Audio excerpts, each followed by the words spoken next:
بسم اللہ الرحمن الرحیم۔ اب تک جو گفتگو چل رہی تھی امر کی تعریف کی انہوں نے، اور تعریف کرنے کے بعد اس کا حکم بیان کیا۔ حکم بیان کرنے کے بعد یہ بتایا کہ اشتراک اور ترادف نہیں ہے، دونوں کی کنایتاً بھی نفی کی، اشتراک اور ترادف کی، اور صراحتاً بھی اشتراک اور ترادف کی نفی کی۔ یہاں سے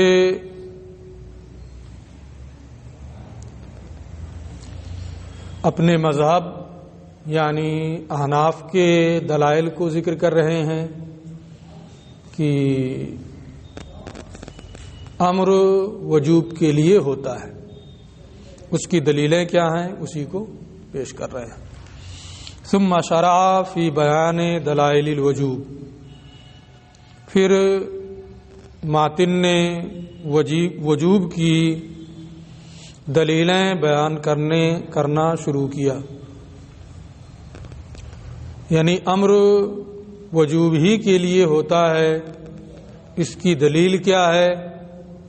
جیسا کہ احناف کہتے ہیں فقال، تو فرمایا پہلی دلیل لانتفاء الخیرۃ عن المامور بالامر بالنص،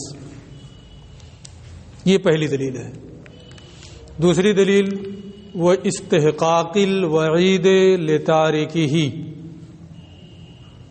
تیسری دلیل ولدلالۃ الاجماع والمعقول، یہ تین دلیلیں اس بات پر کہ امر وجوب کے لیے ہے انہوں نے ذکر کی ہیں۔ پہلی دلیل کا خلاصہ یہ ہے کہ مامور بالامر، مامور بالامر کا معنی مکلف،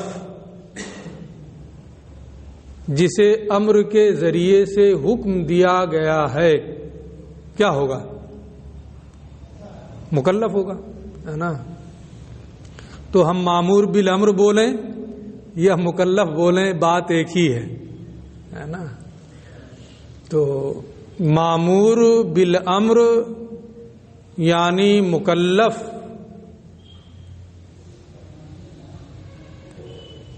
سے قرآن کی نص کے ذریعے سے اختیار کی نفی کر دی گئی ہے، یعنی امر کے ذریعے سے جسے مکلف بنایا گیا ہے نص نے اس کے اختیار کو ختم کر دیا ہے، یعنی اس کا یہ اختیار نہیں رہ گیا ہے کہ چاہے تو کرے اور چاہے تو نہ کرے۔ اور جب مامور بالامر کے اختیار کی نفی ہو گئی کہ کرنے نہ کرنے کا جو اختیار ہے ایسا نہیں ہے، تو کیا ہوگا؟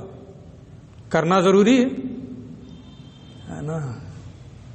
میں نے آپ سے کوئی کام کرنے کو کہا اور یہ بھی کہ کرنے نہ کرنے کا اختیار نہیں ہے، تو کیا مطلب ہوا؟ کرنا ضروری ہے نا؟ تو جب نص سے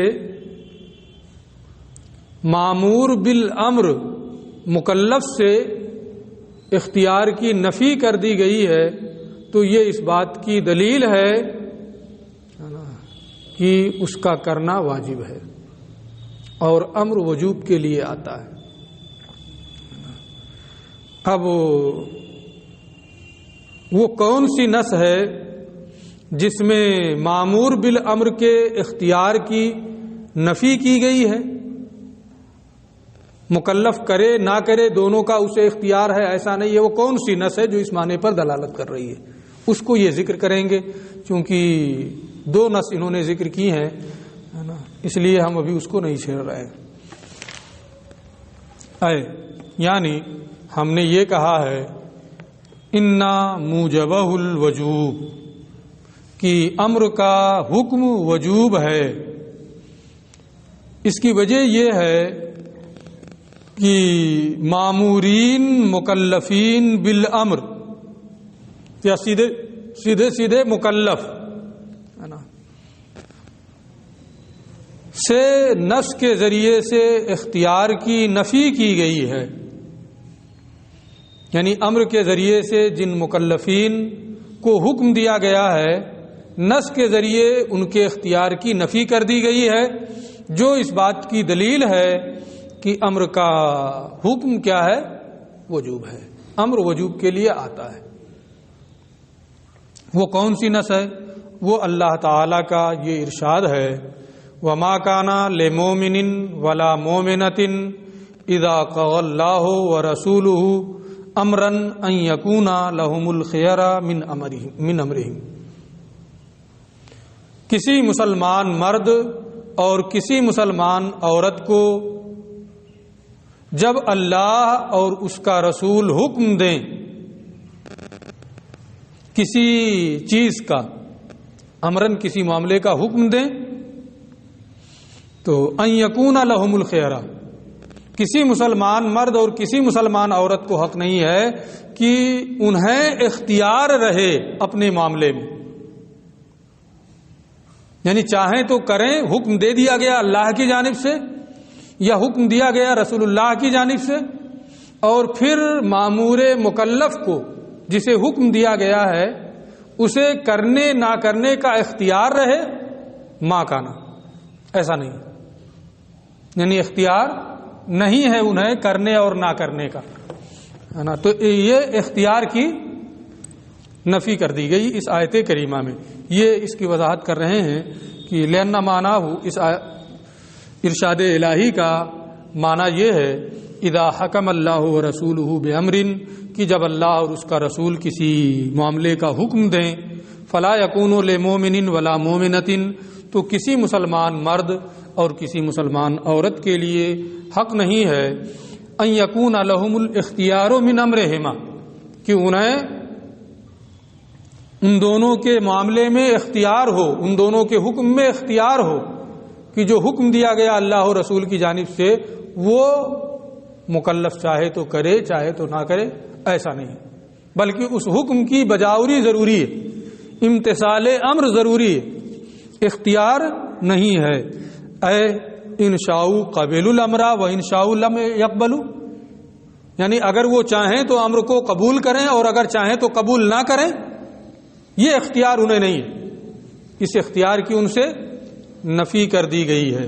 بل یجب علیہم، بلکہ اس حکم کی بجاوری، اس حکم کا امتثال ان پر، بل یجب علیہم الاعتمار بامرہما، بلکہ اللہ و رسول کے حکم کی بجاوری ان پر لازم ہے۔ ولا یکون ذلک الا فی الواجب، اور بجاوری واجب کب ہوگی؟ جب وہ امر وجوب کے لیے ہو۔ اگر اباحت کے لیے ہو تب تو اختیار ہو گیا، اگر ندب کے لیے ہو تو اگرچہ رجحان فعل راجح ہے نا، لیکن اختیار ہوتا ہے کہ کرے نہ کرے، گناہ تو نہیں ہوگا، ہے نا۔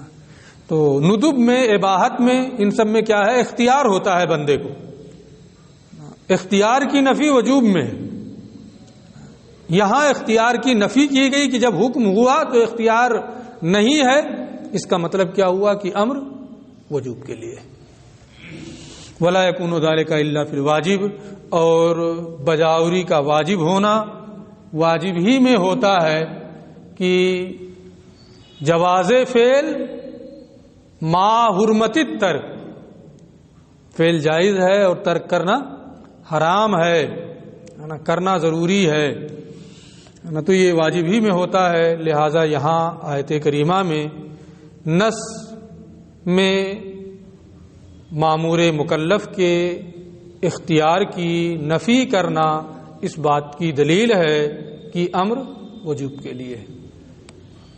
یہ ایک آیت کریمہ ہو گئی کہ نص میں اختیار کی نفی ہے مامور مکلف کے۔ دوسری وکیل، اور ایک قول یہ ہے کہ جو متن میں ماتن نے کہا ہے بن نص سے کہ مامور مکلف کے اختیار کی نفی ہے نص کے ذریعے سے، ایک تو انہوں نے بتایا کہ یہ نص ہے، اس میں صراحتاً یہ ہے کہ اختیار نہیں ہے، اس لیے اسے پہلے ذکر کیا۔ یہ بہت قوی دلیل ہے کہ امر وجوب کے لیے۔ دوسری نص بعض لوگوں نے یہ کہا ہے کہ جس نص میں اختیار کی نفی ہے وہ نص اللہ کا یہ ارشاد ہے۔ وقیلا، اور ایک قول یہ ہے النص ہوا قولہ تعالی، وہ نص جس میں اختیار کی نفی ہے وہ اللہ کا یہ ارشاد ہے ما منعک الا تسجد اذ امرتک، تمہیں کس چیز نے روکا سجدہ کرنے سے جب میں نے تمہیں حکم دیا۔ یہاں عتاب ہو رہا ہے نا، میں نے کوئی کام کرنے کو کہا، آپ نے نہیں کیا، میں کو کیوں نہیں کیا، کیا مطلب؟ سرزنش ہے نا، ڈانٹنا ہے، عتاب ہے نا، کرنا چاہیے، ضروری تھا کرنا، ہے نا۔ ایسے اللہ رب العزت نے فرشتوں کو، ابلیس کو، سب کو حکم دیا حضرت آدم علیہ السلام کی تخلیق کے بعد کہ آدم کا سجدہ کرو۔ آپ سب کو معلوم ہے ابلیس نے سجدہ نہیں کیا، اللہ کی جانب سے ہوا کہ ما منعک الا تسجد اذا امرتک، جب تمہیں سجدہ کرنے کا حکم ہوا تو کس چیز نے تمہیں سجدہ کرنے سے روکا؟ عتاب ہو رہا ہے۔ عتاب کہاں ہوتا ہے؟ جب کسی فعل کا حکم دیا جائے اور کرنا ضروری ہو، نہ کرے تو عتاب ہوتا ہے۔ اگر کرنا ضروری نہیں ہے، مامور کو اختیار ہے کہ کرے یا نہ کرے، کوئی بات نہیں ہے نا، تو پھر سرزنش ہوگی۔ جب اسے اختیار ہے کرنے نہ کرنے کا، نہیں کیا، کر لیتا تب بھی کوئی بات نہیں، نہیں کیا تو بھی کوئی بات نہیں، سرزنش نہیں ہوگی۔ لیکن سرزنش کرنا، یہ عتاب کرنا، یہ اس بات کی دلیل ہے کہ کرنا ضروری تھا۔ یہاں اللہ نے حکم دیا سجدے کا، ابلیس نے نہیں کیا تو اس پر عتاب فرمایا، یہ اس بات کی دلیل ہے کہ امر کے ذریعے سے جب کوئی حکم دیا جائے تو اس میں بندے کو اختیار نہیں ہوتا ہے بلکہ کرنا ضروری ہوتا ہے۔ خطاباً لابلیس اللعین، یہ ابلیس لعین کو خطاب کرتے ہوئے اللہ کا ارشاد ہے اے ما بقی لک الاختیار بعد ان امرتک، یعنی میرے حکم دینے کے بعد تجھے کوئی اختیار باقی نہ رہا، فلما ترکت السجود، تو نے سجدہ کیوں چھوڑ دیا؟ اس آیت کریمہ سے بعض لوگ یہ استدلال کرتے ہیں کہ جس نص میں بندے سے اختیار کی نفی کی گئی ہے وہ یہ آیت کریمہ ہے نا، لیکن یہاں لزوماً عتاب کی بنیاد پر یہ لازم آ رہا ہے کہ اختیار نہیں، اور پہلے میں صراحتاً اختیار کی نفی کی گئی، اس لیے پہلی دلیل کیا ہے؟ قوی ہے، دوسری میں لزوماً ہے، اس لیے دلیل تو وہ بھی ہے لیکن پہلے کے مقابلے میں اتنی واضح نہیں۔ یہ ایک دلیل ہو گئی کہ امر وجوب کے لیے ہے۔ وہ استحقاق الوعید لتارکہ، اور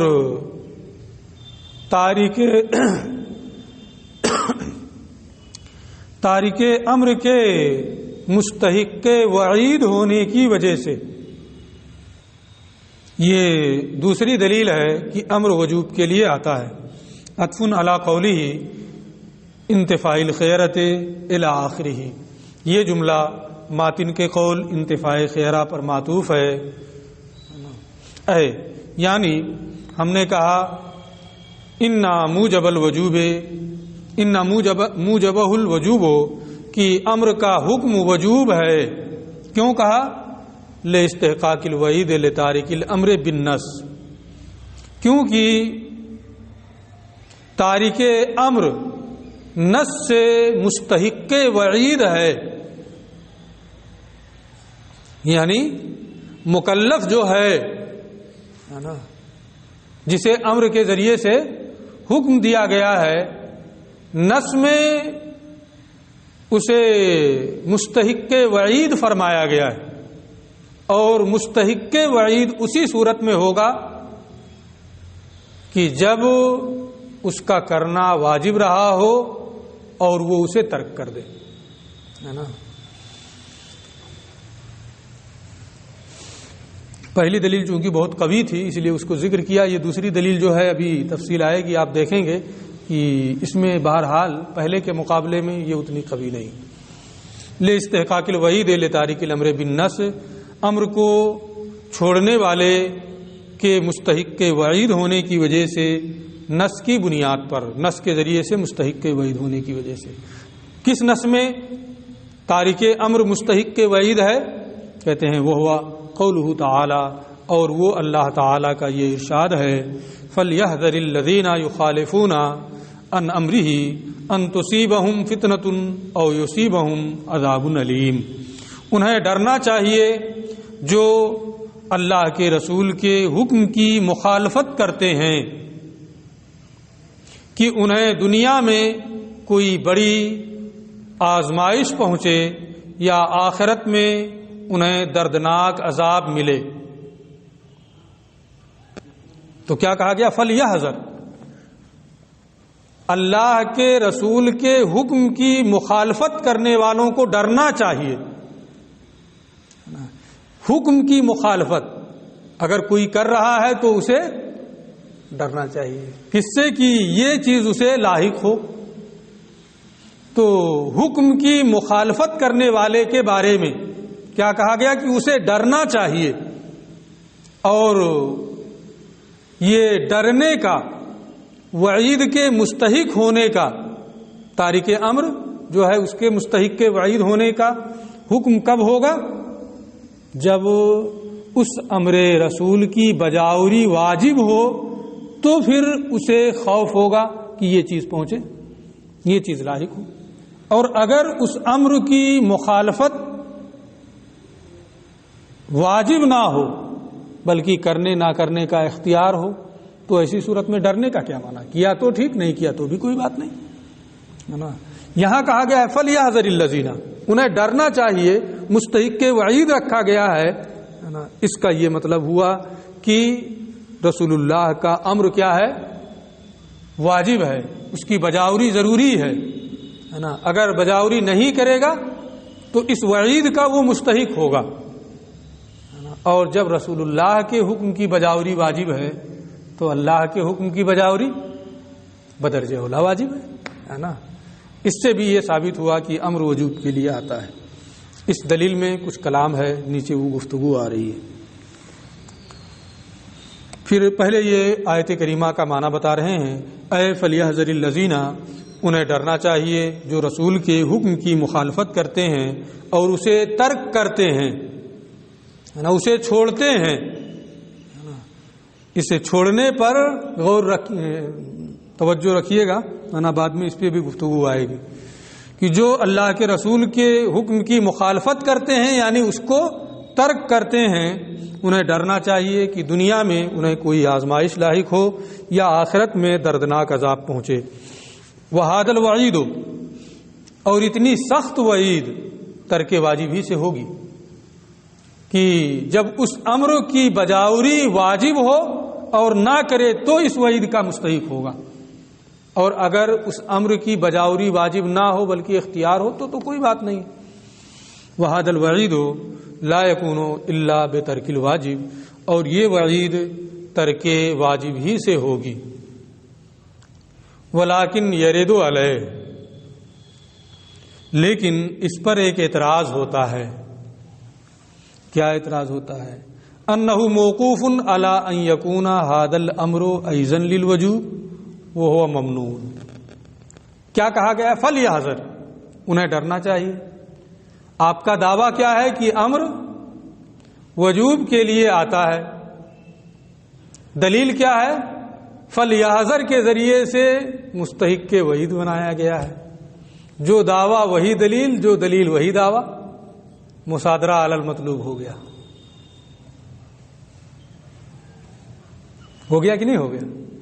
مصادرہ علی المطلوب شاید پہلی مرتبہ سن رہے ہوں، ہے نا۔ مصادرہ علی المطلوب کہتے ہیں کہ جو دعویٰ ہو اسی کو دلیل بنا کر پیش کر دیں. جو دعویٰ ہے اسی کو دلیل بنا کر پیش کر دیں. یہاں کیا ہوا؟ دعویٰ ان کا کیا تھا کہ امر وجوب کے لیے ہے، اور اسی کو دلیل بنا کر کے پیش کر دیا کہ اللہ نے ارشاد فرمایا ہے فلیحذر. انہیں ڈرنا چاہیے جو اللہ اور اس کے اللہ کے رسول کے حکم کی مخالفت کرتے ہیں کہ انہیں کوئی مصیبت پہنچے. تو یہ کہتے ہیں کہ یہ تو مصادرہ علی المطلوب ہو گیا. امر وجوب کے لیے آتا ہے، اسی کو آپ کو ثابت کرنا تھا، اور امر ہی کے ذریعے سے آپ ثابت کر رہے ہیں، یہ درست نہیں ہے. یہ کہتے ہیں ولیکن یرد علیہ، لیکن اس پر یہ اعتراض ہوتا ہے انہ موقوف، یہ بات تو اس پر موقوف ہے کہ یہ امر بھی وجوب کے لیے ہو، ہے نا، اور یہ ممنوع ہے. ابھی تو بات یہی چل رہی ہے نا کہ امر وجوب کے لیے ہے کہ نہیں ہے نا، اور آپ امر ہی کے ذریعے سے استدلال کر رہے ہیں. یہ ایک اعتراض ہو گیا. اعتراض سمجھ میں آ رہا ہے؟ دوسرا اعتراض وَأَنَّهُ، یہ کیوں نہیں ہو سکتا ہے کہ وَأَنَّهُ لِمَا لَا يَجُوزُ، یہ کیوں جائز نہیں ہے کہ یہاں مخالفت انکار کے معنی میں ہو، ترک کے معنی میں نہ ہو. یعنی آیت کریمہ جو ہے فَلْيَحْذَرِ الَّذِينَ يُخَالِفُونَ عَنْ أَمْرِهِ، انہیں ڈرنا چاہیے جو رسول کے حکم کی مخالفت کرتے ہیں، یعنی رسول کے حکم کا انکار کرتے ہیں. اور منکر کون ہوگا؟ تارک کو منکر کہا جاتا ہے. منکر جو ہوگا وہ غیر مسلم ہوگا، اسے ڈرنا چاہیے.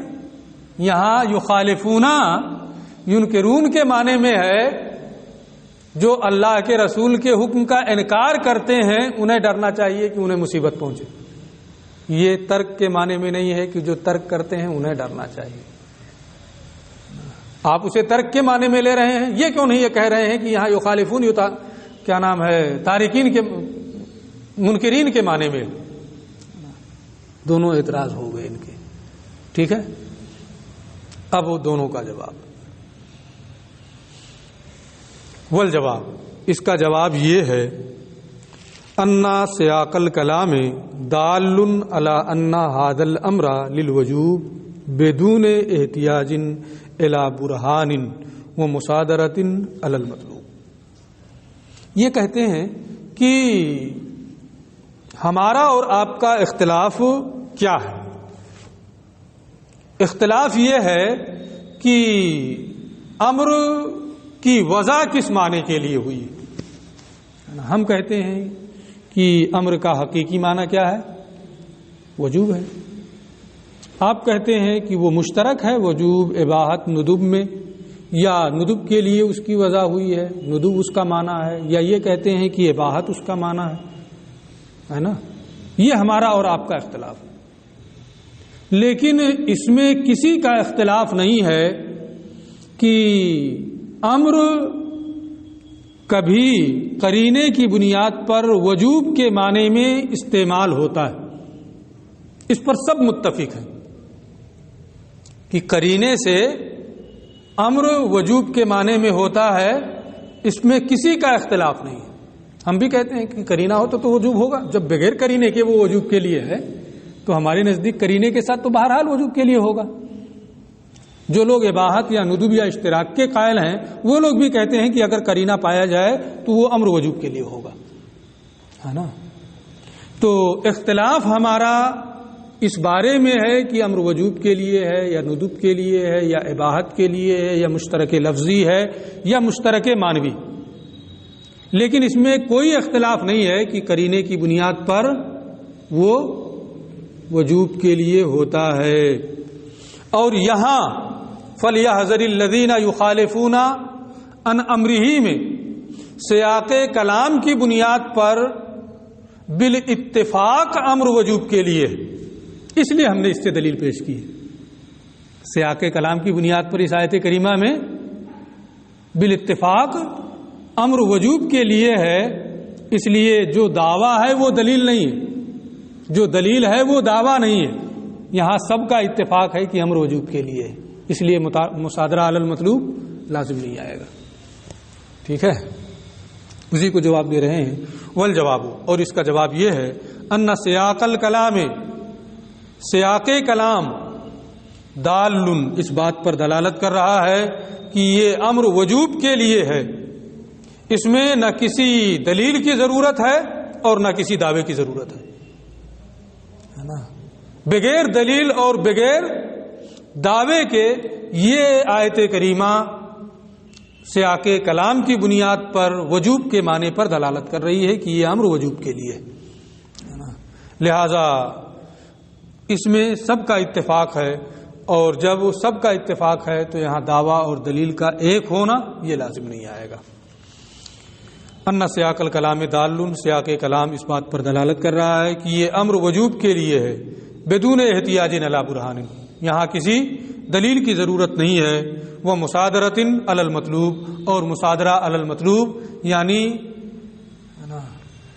دعویٰ کے دلیل کے دعویٰ کے مطابق دلیل دینا ہے نا، اس کی ضرورت نہیں ہے. نہ کسی برہان کی ضرورت ہے، دلیل کی ضرورت ہے، نہ کسی دعوے کی ضرورت ہے. یہ ان کا جواب ہو گیا پہلے اعتراض کا ہے نا، کہ یہ اس امر کا وجوب کے لیے ہونا متفق علیہ ہے قرینے کی بنیاد پر، لہذا اسے دلیل کے طور پہ پیش کرنا درست ہے. دوسرا اعتراض کہ یخالفونا کو منکرین کے معنی میں لے لیں،